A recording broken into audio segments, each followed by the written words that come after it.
Hello and welcome to Quassi's Bell Tower with your host, Quassi. And today we are going to make a Cthulhu Obelisk. So let's get to it. So before I get this video started, I want to discuss a couple things. As you can see, the background's a lot different. I don't have my backdrop, and I don't think it's going to be up. I am now in the house. I'm in the spare bedroom, and I don't have much room in here at all. So camera angles, everything's going to be a little different. The audio is going to be a little different. I'm probably going to be recording and then doing a voiceover for them through the winter because now that I'm in the house, you're going to hear everybody talking and TV's going and God knows what else. So we're just going to be changing up some things in this. Let me know what you guys think about it if you want to in the comments. In this video or in future videos, let me know. And by the way, let's get to this. You thought we were going to start crafting. Not yet, guys, but we will. I got a few more things I have to say. First, I've already made my obelisk. I made one of these ahead of time, so we'll make another one so I can show you how I did it, because hopefully it comes out a little bit better than this one, but who knows.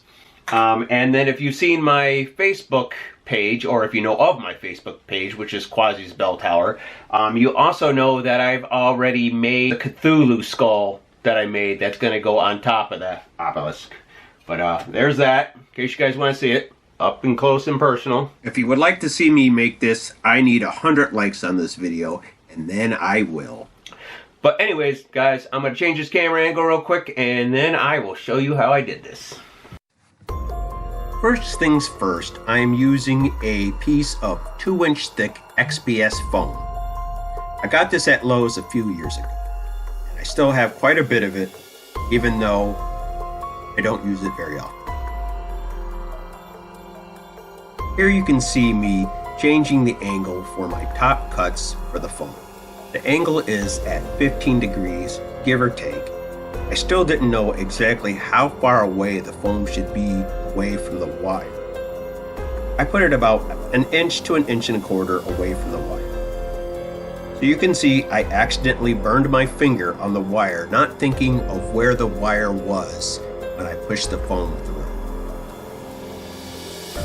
So I had to run it through again to make a cleaner cut on the first cut. I had to make sure as I turned it to the next side of the block that the angle cut lined up with the previous cut. So as I was making my last cut for the top half of the obelisk, I realized I made a mistake. But not really, as the obelisk I'm making needed to be shorter anyways, as you can see. So then I put it on its side and run it through to cut the top off. Of course, I didn't realize that I forgot to reset the angle to a 90-degree angle. So here I go, doing this all over again. After resetting the angle, I ran it through again and fixed my mistake. So after that, I reset the angle to 15 degrees and continued cutting it down to the size I needed to fit the Cthulhu skull on it. Now I'm sure there is a better way of doing this, maybe drawing out the design on the block before going out and making all the mistakes that I made on this, and I mean a lot of mistakes. So after I was satisfied with the top half and cutting it down to the size that I needed, it was time for the angles for the bottom half. Not knowing how to do this part with the peroxide without screwing it up more than I already have, I decided to get the ruler out and go with my gut, hope it would work for me again like it did for the first one I made. So I decided to take some measurements of the obelisks. I took the measurements from the original and compared them to my new one, and then I measured from the bottom up 1.25 inches and marked this on all 4 sides. After marking all 4 sides at 1.25 inches, I went ahead and connected all the lines around the obelisk, making sure the lines were level with each other so it wouldn't look awkward. So for the bottom half, I took my ruler and lined it up to the edge where the middle line is. I drew a line from the middle to the bottom. I did this on the opposite side of the obelisk. The line on the bottom was about 1/4 inch away from the bottom corner. Now this is where I had to eyeball what I was doing because I didn't want to make the cut too crooked. So what I had to do is line the blade up with the middle and then just slowly cut this and make sure it lined up with the bottom line, giving me a nice angle. Now I had to make these cuts on the other side, and when I did this second cut, I basically did what I did with my first cut.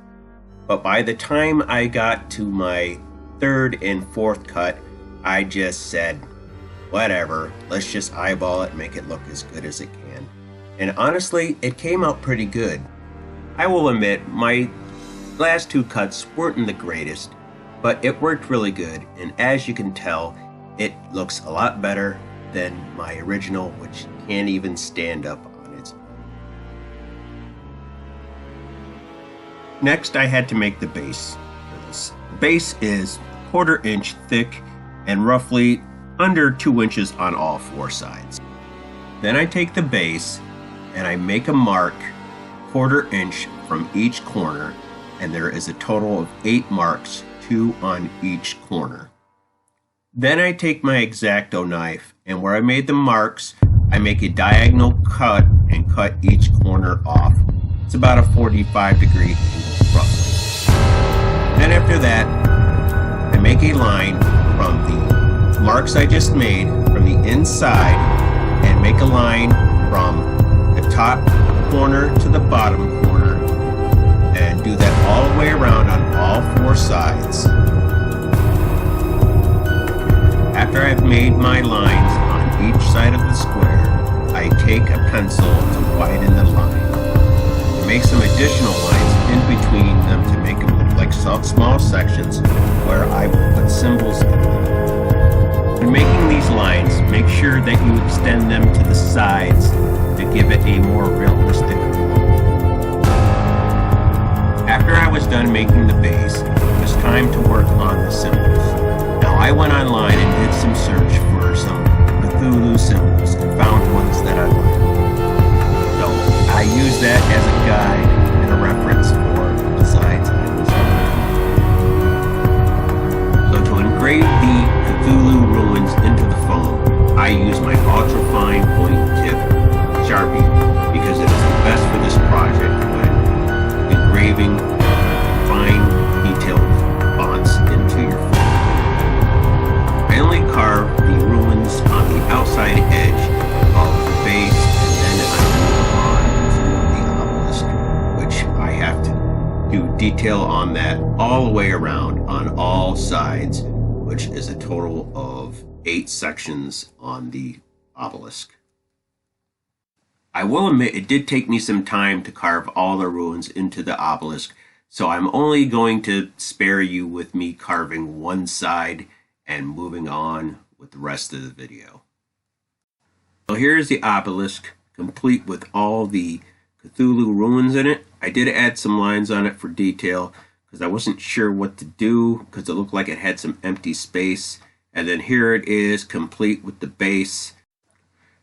And then I decide it's time to pick the side of what side I want the Cthulhu skull to be on, and picking the best side.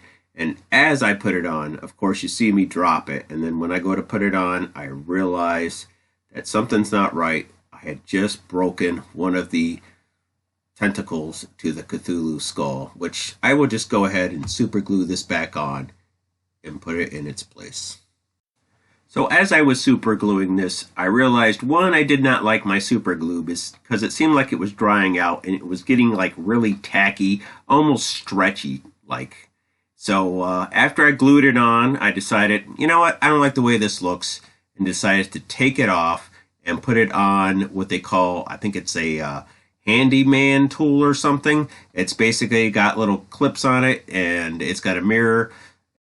So while I'm waiting for the Cthulhu skull to dry, I decided to take my black paint and Mod Podge mixed and pour it in some water, which is, I used way too much water for this. But at least the detail showed up really well and everything worked out just great. But I'm not going to go through with showing you the rest of the paint scheme. You basically go from dark to light and That's it. If you actually want to see me go through my whole paint scheme, let me know in the comments. I honestly think it's kind of pointless, but we're just going to move on to the finished product. So here is the finished Cthulhu Obelisk statue.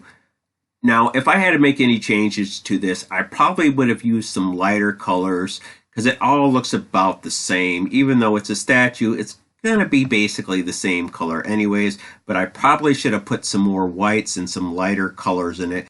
So to finish off this project, I ended up using a matte finish to seal the project. It did make it a little bit shiny, but overall, I was quite happy with it. So that's it, guys. That's how I made my Cthulhu Obelisk. So if you have any questions, put them down in the comments, and remember to click that like button like a hunchback. Until next time, guys.